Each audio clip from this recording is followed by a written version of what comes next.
자기가 옳다 하는 바로라는 제목으로 하나님 말씀 전하겠습니다. 어느 부잣집에 처녀가 있었는데요. 어느 날 자신의 부모님에게 이제 애인을 데려와 소개시킵니다. 아마 이 애인은 가난한 집 아들이었던 것 같은데 이제 자신의 부모에게 이 결혼할 남자친구를 소개시키러 집으로 데려왔죠. 그래서 처녀의 아버지가 이 청년에게 꼬치꼬치 묻습니다. 그래? 자네 장래 계획은 뭔가? 그랬더니 이 청년이 아주 자신 있게 당당하게 이렇게 말합니다. 예, 저는 목사가 되려고 합니다. 그래? 나도 교회 장로지만 그렇지만 내 딸을 고생시키면 곤란한데 내 딸 굶기지는 않겠나? 그랬더니만 이 청년이 또 자신 있게 당당하게 말해요. 하나님이 도와주실 겁니다. 그래도 의심쩍었는지 이 아버지가 또 묻습니다. 그렇지만 당장 뭐 결혼하려면 여러 가지 자금도 필요하고 결혼 준비에 많은 돈이 들어가야 될 텐데 그런 돈들은 다 어디서 마련하려고? 그랬더니만 또 더 자신 있는 모습으로 큰 목소리로 이렇게 말합니다. 하나님이 도와주실 겁니다. 그렇다면 나중에 아이들은 또 어떻게 키우려고? 그건 역시도 하나님이 도와주실 겁니다. 청년이 돌아가고 난 뒤 처녀의 어머니가 이 남편에게 묻습니다. 아이고, 당신이 볼 때는 어때요? 그 청년은 어떤 것 같아요? 그랬더니 남편도 한숨을 쉬며 어두운 표정으로 이렇게 말해요. 뭐 직업도 없고 계획도 없고 한 가지 확실한 사실은 그런데 그놈이 날 하나님으로 생각하는 것 같단 말이야. 왜 아버지는 이렇게 생각했을까요? 아무것도 없지만 정말 확신에 찬 모습으로 하나님이 다 해주실 거라고 이야기하는 이 아무것도 없어 보이는 이 청년의 말을 장로인 아버지가 들을 때 그냥 흘려들을 수 없었던 거죠. 그 눈빛에 나오는 그 확신, 그 신념에 찬 모습에 그런 마음을 품게 되었던 거죠. 한편으로 이 이야기를 들으면서 그런 생각도 해봐요. 여러분에게 딸이 있고 그런 딸이 만약에 이 예화에 나오는 청년처럼 이런 청년 데리고 왔다고 한다면 여러분들은 어떻게 하시겠습니까? 아주 흔쾌히 그 결혼을 허락하시겠습니까? 어떠시겠습니까? 저도 사실 돌아보면 지금은 돌아가셨지만 그렇게 믿고 딸을 내어주신 장인어른이 생각이 납니다. 지금 생각해 보면 우리 장인어른도 대단하셨던 것 같아요. 정말 저도 똑같은 목사 안수 받기 전 전도사 시절이었는데 뭐 믿을 게 있다고 그렇게 흔쾌히 결혼을 허락해 주셨는지. 사실 저도 아직까지도 이 마음 뭐 우리 딸 아이들이 그런 청년을 데려오지 않아서 지금 그 마음을 제가 경험하지는 못했지만 아주 그 비슷한 경험을 한 기억이 있습니다. 몇 년 전인데요. 저희 교회 출신 목회자로 여러분도 아시겠지만 송광선 목사님 계시죠? 지금 서울에 있는 교회에서 부목사로 목회 사역 잘하고 계시는데 한때 저희 교회에서 중고등부 담당 사역자로 전도사로 사역을 하셨어요. 그래서 저와의 인연은 이제 그렇게 담임 목사와 중고등부 전도사로 만나게 되었고 또 한 1년인가 2년 지나고 어머님 장례식 때 장례를 치르는 과정에서 송광선 목사, 그 당시에는 전도사님이었는데 그 목사님의 남아있는 가족들, 형제들을 만날 수 있었습니다.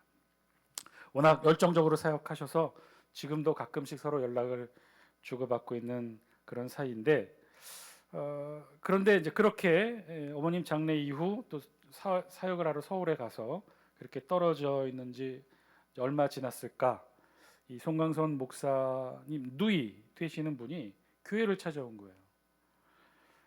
아시는 분들은 아시겠지만 송광선 목사님 지금 남아있는 식구가 이제 3남매밖에 없잖아요. 송광선 목사님이 이제 막내 셋째고 첫째가 이제 큰 형은 이제 기상청에서 근무하고 둘째 누이는 연대 유아교육학과를 나와서 좋은 직장에 취직을 했고 그리고 송광선 목사님도 공부 잘했죠. 호남신학대학에서 장학금 받으면서 신학 공부를 잘 마쳤는데 근데 그 송광선 목사 누이가 저를 찾아온 거예요. 사실 저하고 그렇게 큰 뭐 인연이 있거나 뭐 그렇지도 않아요. 식사 한번 같이 해본 적도 없어요. 그저 송광선 목사 누이에게 송광선 목사 통해서 들은 얘기가 전부고 또 장례식 때 본 게 이제 전부인데 그런데 이분이 교회를 찾아오신 거예요. 혼자 오신 것도 아니고 떡하니 남자 하나를 데리고 온 거예요. 알고 봤더니 송광선 목사 누이가 서울에서 교회를 다녔는데 합동측교회 그 교회의 전도사님과 함께 교제를 했었고 이제 결혼을 앞두게 되었다고. 그래서 고향 장수에 내려와서 친척들 만나고 그렇게 소개하고 올라가던 끝에 이제 고향 교회라고 장수교회를 들려서 목사인 저를 이제 보러 온 거죠. 자, 그렇게 해서 이제 두 사람을 만나게 됐답니다. 남자는 굉장히 잘생겼어요. 정말 송화선 목사 누이도 정말 예쁘지만 그 전도사님인 남자 전도사님도 정말 잘생겼어요. 키도 훤칠하고 또 알고 보니까 미국에서 신학 공부를 마치고 돌아왔고 지금 서울에 있는 대형교회 청년부 사역을 맡고 있는 전도사였어요. 그쪽 교단에서 이제 강도사라고 하죠. 우리로 말하면 이제 전임 전도사쯤 되겠는데, 그래서 이제 결혼하게 되었다고 찾아와서 이제 같이 차를 한잔 마셨는데, 아유 뭐 하여튼 뭐 눈빛도 외모도 아주 세련된 도시 청년이에요. 그런데 그 청년이 얼마나 자기 확신에 차 있는지 신념에 차 있는지 먼저 막 뭐 교회 건물을 아주 그냥 이잡듯이 막 이렇게 살펴보더니 뭐 교인 수는 얼마나 되느냐, 뭐 또 뭐 교회는 또 뭐 어떻게 또 구성이 되어 있느냐, 인적 구성은 어떻고 어떤 사역을 중심으로 막 묻더니만 또 자기가 어떤 사역을 펼치겠다고 또 막 꿈을 내놓고 포부를 말하더라고요. 얼마나 당당하고 신념에 차 있었는지 그런 모습을 이렇게 쭉 듣다가 문득 제 생각이 이제 들었어요. 이제 그렇게 두 사람이 앉아 있는데 여러분 그때 제 마음이 어떤 마음이었을까요? 딸 가진 아빠의 마음이었을까요? 아들 가진 아버지의 마음이었을까요? 순간 제 마음이 어디에 공감되냐면 제가 더 잘 아는 사람은 그래도 송광선 목사 누이니까 딸 가진 아버지의 마음이 빙의가 되더라고요. 그래서 제가 어떤 마음이 들었을까요? 아주 잘생기고 확신에 차 있고 젊은 전도사 그러니까 흔쾌히 잘 결혼하라 이제 그런 마음이 들었을까요? 아니면 어떤 마음이 들었을까요? 솔직히 말씀드리면 그랬어요. 아니 뭐 이런 도둑놈이 다 있나 이런 생각. 잘생겼어요. 공부도 했고 지금 전도사. 그런데 제가 뻔히 알잖아요. 그 시절을 저도 20년 겪고 왔고 그렇게 전도사, 전임 전도사 또 부목사 거쳐서 제가 장수교에 왔었는데 뭐 지금도 뭐 힘든 건 마찬가지겠지만 그렇게 어려운 시간들을 보내왔는데 제가 왜 모르겠어요. 그런데 아주 당당하고 정말 확신에 차서 하나님께서 다 해주실 것입니다라고 멋지게 자신의 꿈과 포부를 말하는데 제 귀에는 도둑놈처럼밖에는 안 들리더라고요. 그런 마음이 저도 갖게 됐어요. 어쨌든 근데 하여튼 그런 신념에 차 있는 모습들, 확신에 차 있는 모습들 우리 주변에 보면 특별히 우리 종교인들 가운데 많이 있죠. 우리 기독교에도 보면 그런 신념에 차 있고 확신에 차서 그렇게 신앙생활 하시는 분들 많이 보게 됩니다. 아니 뭐 그렇게 멀리 찾지 않더라도 우리 주변에서도 또 우리의 삶 스스로의 모습도 보면 다 그런 확신이 있죠. 우리도 한평생 이 자리에 계신 분들 다 뭐 어디 원투데이 신앙생활 하셨습니까? 10년 20년 아니 40년 50년 아니 평생을 모태신앙으로 신앙생활해 왔던 이 자리에 앉아 계신 여러분들이 다 그런 분들 아니에요? 그럼 여러분들에게도 종교생활하면서 신앙생활하면서 최소한 한두 가지 이상의 신앙의 신념, 확신 같은 것들은 있죠. 예배는 이렇게 드려야 한다. 기도는 이렇게 해야 된다. 말씀은 이렇게 드려야 된다. 예배는 이렇게 드려야 된다. 이런 것들 다 가지고 계시지 않습니까? 그것들을 뭐라고 부르든지 소신이라고 하든지 확신이라고 하든지 혹은 고집아집이라고 하든지 신념이라고 하든지 다 나름대로 자기들 다 나름대로 어떤 소중한 신념들을 다 가지고 있죠. 자, 그런데 그런 신념을 가지고 우리도 종교적 신념을 가지고 살아가는데 그런 신념에 대해서는 그럼 우리 성경이 뭐라고 말씀할까요?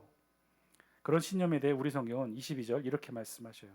우리 다 함께 영상을 통해 22절 말씀 같이 함께 읽습니다. 시작.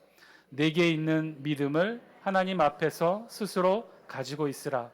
자기가 옳다 하는 바로 자기를 정죄하지 아니하는 자는 복이 있도다. 아멘. 오늘 본문 로마서 14장 22절 23절 이 마지막 말씀은요 14장 전체 말씀의 결론부에 해당하는 부분이기도 해요. 여러분 우리 14장 말씀 다시 한번 돌이켜보면 14장 말씀의 전체 핵심 소재가 뭐였죠? 뭘 중심으로 지금 말씀들을 쭉 지금 바울이 전개하고 있나요? 핵심 소재가 뭐예요? 어떤 주제에 관해서 말씀하고 있어요? 음식이었죠. 음식. 더 정확하게는 우상의 제물에 바쳐진 그 음식 섭취의 문제였죠. 우상의 제물로 바쳐졌던 고기를 먹을 수 있느냐 없느냐의 문제를 가지고 이 로마 안에 있는 초대교회에서 서로 싸웠다는 거예요. 다퉜다는 거예요. 비난했다는 거예요. 믿음이 성숙한 자들과 믿음이 연약한 자들 사이에 이 문제 가지고 다툼이 있었다는 거예요. 그런데 14장까지의 결론은 뭐였어요? 다투지 말라는 거죠. 믿음이 성숙한 이들은 스스로 그리스도의 자유를 제한해서 믿음이 연약한 자들에게 상처받지 않도록 그렇게 절제하라고 말씀했죠. 반대로 믿음이 연약한 이들은 우상의 제물을 먹는다고 비난하거나 손가락질해서는 안 된다는 말씀이었어요. 자, 그러면 오늘 본문 로마서 14장 22절 23절 이제 결론부에 해당하는데 여기에는 그럼 어떤 말씀으로 오늘 우리 성경이 기록하고 있을까요? 로마 교회 초대교회 갈등의 두 축이었던 믿음이 성숙한 자들과 믿음이 연약한 자들 모두에게 해당하는 가장 중요한 우리 신앙인의 삶의 규례에 있어서 가장 소중한 말씀을 하고 계셔요. 그렇게 시작한 우리 본문 22절 말씀은요. 뭐라고 얘기하셔요? 앞부분에 내게 있는 믿음을 하나님 앞에서 스스로 가지고 있으라. 지금 하나님께서 뭘 말씀하고 계셔요? 어떤 주제로 말씀하고 계셔요? 결론이 뭐예요? 믿음이라는 거예요. 믿음을 가지고 하나님 앞에 스스로 가지고 그렇게 신앙생활을 하라는 거예요. 결론은 믿음이라는 거예요. 그러면 이 믿음의 상대되는 개념으로는 뭘 말씀하고 있을까요? 우리 22절 다시 한번 영상 보여주실래요? 22절 다시 한번 읽습니다. 시작. 내게 있는 믿음을 하나님 앞에서 스스로 가지고 있으라. 자기가 옳다는 바로 자기를 정죄하지 아니하는 자는 복이 있도다. 좀 말을 어렵게 복잡하게 꼬아서 또 그것이 두 번, 세 번 이렇게 번역되어서 우리가 잘 귀에 들어오진 않지만 지금 믿음이라는 하나의 주제와 그에 상반된 개념으로 뭘 얘기하고 있어요? 오늘 설교 제목과도 같은 자기가 옳다 하는 바. 믿음과 자기가 옳다 하는 바 두 가지가 있다는 거예요. 그런데 이 두 가지에서 지금 어떤 것을 따라 살라고 말씀하고 계셔요? 믿음을 따라 살라고 말씀하시는 거예요. 자기가 옳다 여기는 바가 아니라 믿음을 따라 살라고 말씀하고 있어요. 그리고 이 자기가 옳다 하는 바는 그럼 왜 안 되느냐? 자기가 옳다 여기는 바는 그게 뭐겠어요? 우리말로 바꿔내면 그게 신념이고 소신이고 확신이겠죠. 근데 그걸로 살아가지 말고 믿음으로 살아가라는 거예요. 그럼 왜 이 신념으로는 안 되느냐? 자기가 옳다 여기는 바로는 우리가 그렇게 신앙생활하면 왜 안 되느냐? 반대의 경우를 23절 말씀을 이렇게 말씀하셔요. 23절 영상을 통해 함께 읽습니다. 시작.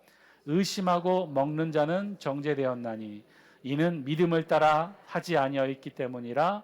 믿음을 따라 하지 아니하는 것은 다 죄니라. 아멘. 의심하고 먹는 자는 정죄되었다.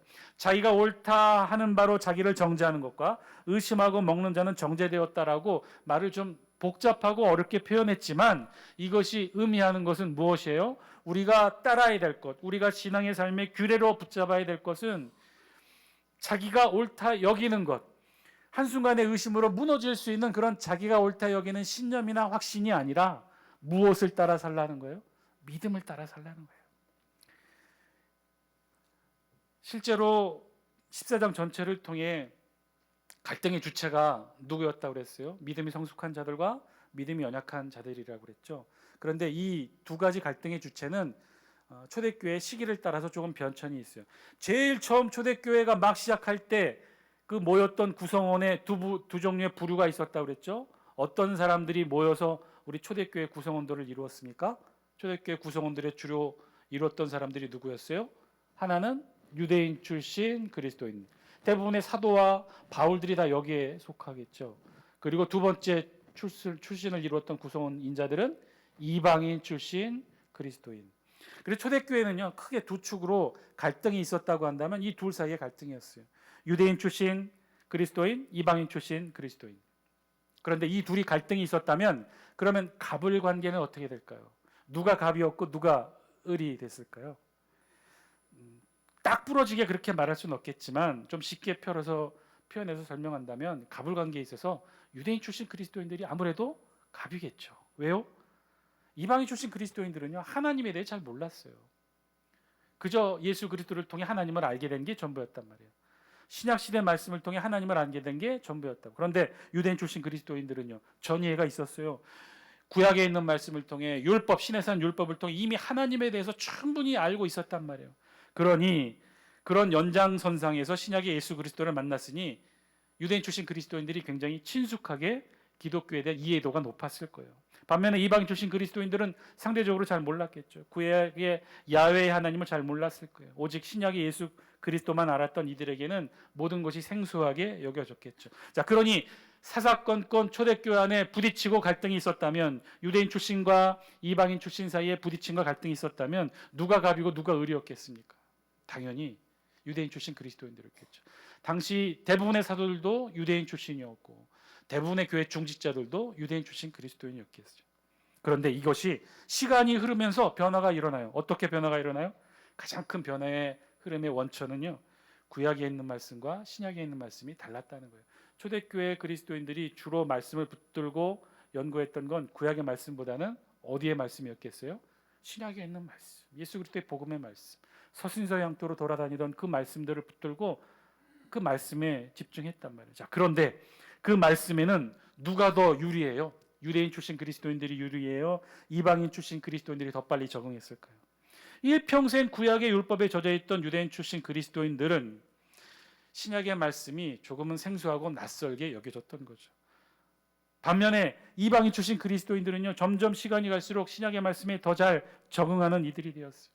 그래서 실제로요, 초대교회가 조금 시간이 흐르면 그 부흥의 역사에 있어서 중추적 역할을 했던 건 초기에는 유대인 출신 그리스도인들, 사도들, 바울이었겠지만 나중에 시간이 흘러서 2세대, 3세대에 가게 되면 누가 중심 세력이 되냐면요, 이방인 출신 그리스도인들이 중심이 돼요.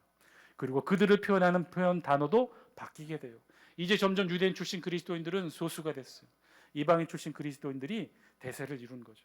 그리고 그들을 그럼 어떻게 구분했느냐? 믿음이 성숙한 자들, 믿음이 연약한 자들. 구약의 율법에 젖어 있던 이들은 신약의 예수 그리스도의 말씀에 속히 아주 쉽게 빨리 적응을 잘 못했어요.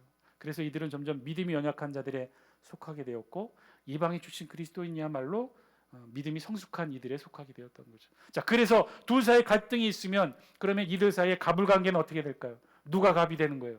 이방인 출신 그리스도인들. 믿음이 성숙한 자들이 갑이 되는 거죠. 그리고 믿음이 연약한 자들, 유대인 출신 그리스도인들이 의뢰 관계가 되거든요. 그럼 갑을 관계가 바뀌었어요? 안 바뀌었어요? 바뀌었잖아요. 그래서 믿음이 성숙한 이들과 믿음이 연약한 이들이 갈등했던 이 상태에서는요, 갑을 관계가 바뀌었기 때문에 그 갈등의 골도 매우 깊었어요. 자, 어쨌든 오늘 본문에 나와 있는 갈등의 주체는 그래서 믿음이 성숙한 이들과 믿음이 연약한 이들이 갈등하게 됐어요. 그런데 오늘 우리 본문 결론에서는 이 믿음이 성숙한 이들과 믿음이 연약한 이들이 결국 무엇 때문에 이런 차이와 갈등을 일으키게 되었는지, 그 가장 중심적인 차이를 뭐라고 표현했냐면 자기가 옳다 하는 바라고 말하고 있는 거예요. 자기가 옳다 하는 바, 자기가 옳다고 하는 바가 그럼 어떻게 되었다는 거예요? 스스로 정죄하게 된다는 거예요. 어떤 경우에는 의심하게 된다는 거예요. 자기가 옳다 하는 바, 의심의 규제를 받을 수 있게 됐다는 거예요. 이게 무슨 말씀일까요? 로마서 14장은요, 우리의 신앙인들의 삶의 규례에 대해 말씀하고 있어요. 더 쉽게 표현하면요, 우리가 어떻게 살아야 하나라는 질문에 답을 주고 있는 거예요. 우리 그리스도인들이 이 세상에서 신앙의 삶으로 그럼 무엇을 붙들고 살아야 되느냐? 신념이냐? 믿음이냐? 오늘 성경은 뭐라고 말하고 있는 거예요? 믿음이라는 겁니다. 수십 년 살아온 우리의 신앙의 경험, 그 신앙의 경험에 근거한 신앙의 신념으로 살아야 되는 것인가? 아니면 말씀에 기초한 믿음, 이 믿음에 기초한 것인가? 오늘 성경은요, 이 신념이 아니라 믿음에 따른 삶을 살아가라고 말씀하고 있는 거예요. 왜요? 자기가 옳다 하는 바, 이 신념은요, 때로는 의심받을 수 있고 때로는 정죄받을 수 있는 그런 불완전한 것이기 때문에 그렇다는 거예요. 믿음이 성숙한 자든 믿음이 연약한 자든 우리가 무엇을 붙들고 이 세상을 살아야 되는가? 그것은요, 신념이 아니라 믿음이라는 겁니다. 믿음. 우리 다 함께 23절 말씀, 믿음을 강조하는 말씀 다시 한번 읽어보겠습니다. 시작. 의심하고 먹는 자는 정죄되었나니 이는 믿음을 따라 하지 아니하였기 때문이라. 믿음을 따라 하지 아니하는 것은 다 죄니라. 믿음을 따라 살아야 된다는 거예요. 믿음을 붙들어야 되는 거예요. 따라서 우리의 신앙의 삶의 기준은 신념이 아니라 믿음이어야 된다는 거예요. 자기가 옳다고 여기는 것들이 아니라 믿음이어야 한다는 거예요. 아유, 그럼 목사님, 그럼 이 믿음과 신념의 차이는 뭔가요? 뭘까요? 어떤 게 가장 큰 차이일까요? 이 믿음과 신념의 차이, 그건요, 근거의 차이예요. 믿음의 근거와 신념의 근거가 같지 않다는 거예요. 믿음의 근거는 뭐예요? 말씀. 하나님의 말씀이 믿음의 근거예요. 그럼 신념의 근거는 뭘까요? 자기 확신. 아니 목사님, 신념도 우리가 그것이 신앙의 신념이라고 한다면 자기 확신으로부터 시작하겠지만 어차피 그 뿌리를 들어가다 보면 그 자기 확신도 하나님의 말씀에 근거한 거 아닌가요? 뭐 우리가 언제 어디 다른 곳에서 말씀을 듣다가 왔습니까? 우리가 어디 절간에 가서 불교 공전 말씀 듣다가 이 자리에 온 거 아니잖아요. 어디 이단에 가서 말씀 듣고 이 자리에 온 거 아니잖아요. 이 자리에 계신 여러분들 대부분 말씀, 이 장수교회를 통해서 말씀을 듣고 그렇게 10년, 20년, 30년, 40년 아니 일평생을 그렇게 살아오신 분들이 대부분 아닙니까? 그렇다면 거기서 생겨난 신념도 우리가 들어온 말씀에서부터 생겨난 거 아닌가요? 그럼 그 뿌리가 하나님의 말씀이라고 할 수 있는 것 아닌가요? 예, 맞아요. 그렇게 말한다면 맞습니다. 우리가 갖고 있는 이 신앙의 신념, 사실 그 뿌리를 찾아가면 하나님의 말씀이겠죠. 뭐 우리가 어디 다른 데서 듣다 왔습니까? 그렇지 않잖아요. 일평생 장수교회를 통해 말씀을 들어왔잖아요. 그렇다면 우리가 가지고 있는 이 신념의 근거도 그 뿌리를 거슬러 가다가 보면 거기 하나님의 말씀이 있는 것 아니겠습니까? 예, 맞아요. 그렇게 본다면 믿음이나 신념이나 그 뿌리가 말씀인 건 맞아요. 그런데 결정적인 차이가 있어요. 믿음과 신념을 따르는 삶의 결정적인 차이, 그게 무엇이냐? 믿음은요, 말씀으로부터 시작한다는 것이고요. 신념은요, 말씀과 함께 시작한다는 거예요. 믿음은 말씀으로부터 시작해요. 말씀만 거기에는 중요한 의미를 부여해요. 그러나 신념은요, 말씀과 함께 거기에는 무언가 덧붙이게 된단 말이에요. 그 말씀을 들었을 때 내게 느껴왔던 어떤 느낌, 경험, 은혜, 간증, 눈물, 그 말씀을 들었을 때 그 시대, 그 상황, 그때 느꼈던 그 하나님의 음성이라고 여겼던, 나에게만 주시는 그 하나님의 음성이라고만 여겼던 그 모든 것들이 다 같이 결합되어 있는 거죠. 거기는 같이 묶여 있는 거예요. 그런 것들이 자기 확신화되고, 그래서 내게 안에 단단하게 흔들리지 않는 신앙의 신념으로, 확신으로 굳어져 있는 게 바로 이 신념인 거죠. 그러니 거기에는 가장 결정적인 차이가 있는 거예요. 믿음은 그 뿌리가 말씀만 있는데, 이 신념에는요, 말씀과 함께 나의 경험, 나의 생각, 나의 눈물, 나의 판단, 나의 간증까지 거기엔 다 같이 어우러져 있는 거예요. 여러분, 우리 한번 돌아볼 수 있게 되길 바랍니다. 여러분, 지금 아주 조금이라도 나에게 어떤 신앙의 신념을 가지고 있는 것이 있다면 그 신념들, 예배에 대한 것, 말씀에 대한 것, 찬양, 기도, 뭐 이런 것에 대한 신념을 조금이라도 가진 것이 있다면 한번 돌아보시기 바랍니다. 그거 다 어떻게 형성되게 된 건가요? 다 그 시절이 있었죠. 그 상황이 있었어요. 각자가 처한 현실 속에서 하나님의 말씀 붙들고 깨닫고 눈물 흘리며 그렇게 형성된 것들이 바로 우리의 신앙의 신념들이라는 거예요. 1960년대, 50년대 장수 지역에 독특한 환경들이 있었죠. 이곳에서 삶을 살아내야만 하는 우리들의 어려운 눈물의 삶들이 있었어요. 눈만 오면 이 지역이 고립됐다고 그랬죠. 3개월 동안 눈만 되면 고립되어서 생계를 걱정해야 되는 이런 아주 퍽퍽한 삶들을 그렇게 살아가는 우리네 속에서 장수교회를 통해 하나님이 말씀을 주셔요. 그 말씀 붙들고 깨닫고 그 말씀을 통해 은혜를 받고 그렇게 쌓아왔던 신앙의 자기 확신을 통한 신앙의 신념들이 지금 우리 안에 차 있는 거죠. 어떤 이들은 50년대부터, 어떤 이들은 60년대, 70년대, 80년대 그렇게 신앙의 초기 우리의 신앙을 만들어 왔던 신앙의 신념들이 쌓여 있어요. 자, 그런 우리 모두가 이 자리에 2023년 6월 11일 함께 모여 예배를 드려요. 그럼 여기에는요, 많은 서로 다른 시대에 형성된 신앙의 신념들을 가진 이들이 다 함께 있는 거죠. 이 자리에는 60년대, 50년대 신앙의 신념이 형성된 이들도 있고 2023년 지금 이 시기에 세대구로 학창 시절로 젊은 시절을 보내며 이제 막 말씀에 눈물 흘리며 감동하면서 신앙의 신념을 하나하나 쌓아가는 이들도 있다는 거예요. 40년 전, 50년 전에 신앙의 신념으로 가득 찬 이들과 이제 막 신앙의 신념이 만들어져가는 이들이 함께 오늘 2023년 6월 11일 한 자리에 모여 하나님의 말씀을 듣고 예배를 드립니다. 이들이 갖고 있는, 저와 여러분들이 갖고 있는 이 신념이 같을까요? 다를까요? 50년대, 60년대, 40년대 만들어진 신앙의 신념을 가지고 있는 이들과 2023년도에 이제 막 믿기 시작하고 깨닫기 시작하면서 갖게 된 이들의 신앙의 신념과 같아요? 달라요? 달라요. 지금 이 자리 우리 장수교회는요 90대 어르신에서부터 한두 살 어린아이가 함께 모여 예배를 드리고 있어요. 그들이 어떻게 같겠어요? 다 달라요. 그런데 그들이 서로 다른 신념을 가지고 교회 안에 무언가를 결정해야 한다면 어떻게 결정할까요? 물론 지금은 우리 교회 공동체 안에 신앙의 주도권들을 50년대, 60년대 신앙에 형성된 그분들이 지금 가지고 있죠. 그분들이 결정하신단 말이에요. 그러면 20년대, 2020년대, 2010년대 신앙의 신념을 가지고 만들어왔던 이들이 그 결정에 쉽게 응하겠어요? 아니면 불편히 여기겠어요? 다른데 어떻게 같다고 얘기할 수 있겠어요? 여러분, 유럽의 교회들이 그 크고 화려한 대성당에 주일에 몇 명이 예배 드리는지 알아요?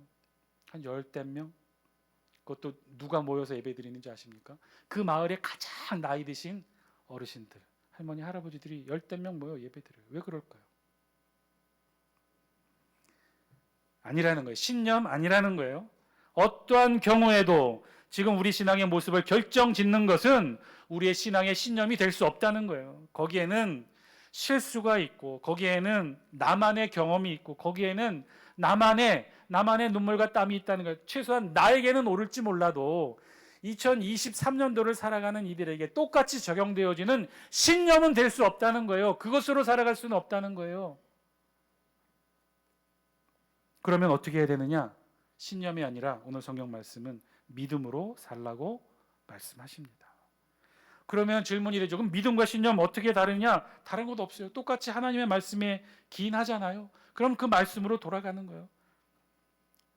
믿음의 출발은 하나님의 말씀이라고 했습니다. 그럼 거기로 돌아가는 거예요.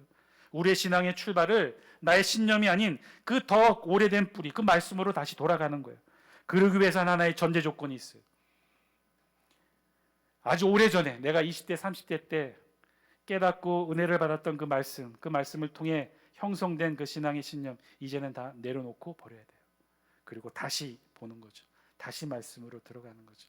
2023년 6월 11일 오늘 마치 처음 말씀을 읽는 것처럼 그 말씀을 집중해서 읽는 거예요. 그리고 그 말씀으로부터 하나님이 나에게 부르신 음성을 듣는 거죠. 그리고 그 말씀에 순종하는 거예요. 내가 40년, 50년 살아왔던 이 신앙의 신념에 의지하여 판단하고 말하고 행동하는 것이 아니라 오늘 나에게 이 말씀을 통해 지금 나에게 말씀하시는 그 하나님의 음성에 귀 기울이는 거예요. 그리고 순종하는 거예요. 그리고 그 말씀 붙들고 믿음으로 살아가는 거예요.